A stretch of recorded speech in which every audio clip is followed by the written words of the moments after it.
People have occupied the Americas for perhaps as long as 40,000 years. Over these years, they have created great civilizations equaling any found in Europe, Asia, and Africa. In North America, Paleo-Indians hunted the mammoths and mastodons. They were replaced by archaic Indians who lived from 5000 to 1000 BC. They left behind remarkable cave art. In at least one instance, they hunted bison, the species known as the American buffalo, by driving them into kill sites on the eastern Colorado plains. But these hunter-gatherers were moving towards becoming agricultural societies.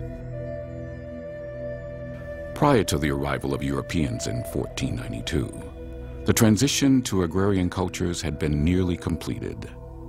Indian nations extended across North America.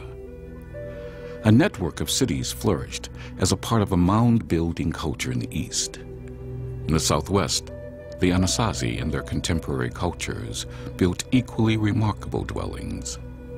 Then in the historical blink of an eye, they all disappeared and were replaced by the configuration of tribes in place at the start of the 17th century, many of which then vanished as a result of European diseases and settlement. During this time, the great cities were replaced by small agricultural villages.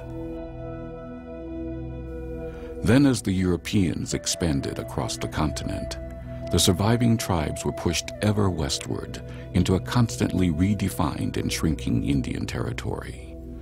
However, during the middle of the 18th century, two parallel events occurred on the North American continent: the creation of a new type of nation, the United States of America, and the creation of a new kind of Indian culture, the warrior horse culture. Two remarkable human transformations that would eventually clash in bitter conflict.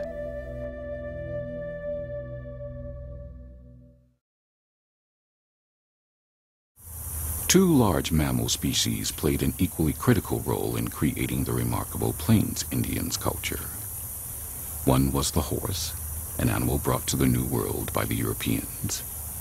The other, a member of the cattle family, was the American buffalo, indigenous to the continent. The American buffalo can trace its ancestry back to the Pleistocene era, when its relatives roamed among the mastodons, mammoths, giant wolves, and lions. In fact, the buffalo is the lone survivor from that ancient time. A herd animal, the buffalo is covered with long, dark brown woolly hair. It has a massive head, high humped shoulders, and a tufted tail. Fully grown, buffaloes are 5 to 6 feet high at the shoulders and can weigh as much as a ton. Like other members of the cattle family, they thrive on grasses.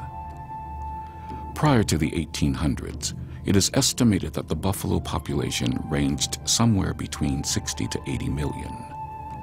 They were found wherever prairie grasses grew, from Canada to Texas, and from the Rockies to Ohio and Kentucky. It was said that when one of the vast herds moved through an area, it kicked up a cloud of dust, darkening the sky. For 10,000 years, buffalo had been hunted on foot by the Native American tribes, but were never the principal source of food and material for the Indian, as the deer or elk were. That changed with the arrival of the Europeans and their horses. The horse was particularly important to the Spanish in their conquests and explorations. The Spanish-Iberian Mustang was not a huge grain-fed animal like the horses from northwestern Europe and the British Isles. It was a desert-bred animal that could live entirely off grasses and go for long periods without water. It was capable of carrying a man in heavy armor over miles of burning desert and dry high plains. In 1680, there was a massive uprising by the Pueblo Indians against their Spanish overlords. When the surviving Spanish fled, they left behind their sheep, cattle, and horses. The Pueblo, a sedentary people having little use for the thousands of Spanish horses, simply let them roam free. These horses, thriving on the short grass prairies, formed the nucleus of the great Mustang herds of the Southwest and Southern Plains. This great horse dispersal produced perhaps the most rapid cultural transformation hitherto ever witnessed on the planet. Within 100 years, a number of Native American tribes on both sides of the Great Plains had transformed themselves into nomadic, buffalo hunting horse cultures with names like the Cheyenne, the Sioux, the Comanche, the Kiowa, and the Arapaho.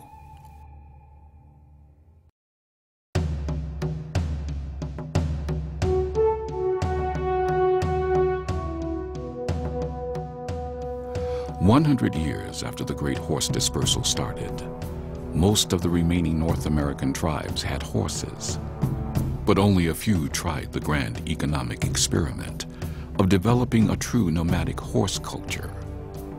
At the same time, the short grass prairie offered a huge unoccupied region for expansion. While unfit for permanent settlement, it was ideal for any group that moved easily with the wanderings of the millions of buffalo. The horse provided the vehicle, and the buffalo provided a virtually inexhaustible supply of high-quality protein, giving the tribes willing to venture onto the plains the chance for rapid population growth. Each of these tribes has a unique story of its transformation into a horse culture. The why has long been lost, but the journey has been recorded. Looking at the Great Plains as a sea of prairie grass, all the eventual nomadic tribes started in the north, 3 from the eastern shore and 4 from the western shore. Unlike the other horse cultures, the Navajo and Apache moved into their 18th and 19th century homelands prior to the arrival of the Europeans in the 16th century. They were part of a very large subarctic group generally referred to as the Athabascan-speaking Indians. Their ancestral home covered a large part of Canada's Northwest Territory. Anthropological records indicate these people lived in small family groups, were nomadic, and hunted caribou. Sometime between 900 and 1400 AD, a group identified as the Southern Athabascans migrated south into present-day West Texas, New Mexico, and Arizona. When the Spanish arrived in 1540, they were already split into 2 distinct groups, the Apache and the Navajo. Each had their own territories and customs. And because of their close proximity to the Spanish, they were the first to tame horses. In fact, in 1659, the Navajo were the first Indians to attack Europeans using horses. At the same time, their Apache relatives used the horse for food and as a beast of burden. The Navajo were more settled than the Apache. Like most tribes who had names for themselves, such as the True Ones, Only Ones, Real People, and Human Beings, the Navajo referred to themselves as Diné, meaning the people. They lived in permanent dwellings known as hogans. These 8-sided buildings were perfect for the desert Southwest, remaining hot in the winter and cool in the summer. Capturing horses, sheep, and goats from the Spanish, the Navajo established herds of their own. They became excellent weavers, and their rugs and blankets became highly valued trade goods. The most important person in the Navajo family was the woman, who owned the land, the home, and the livestock.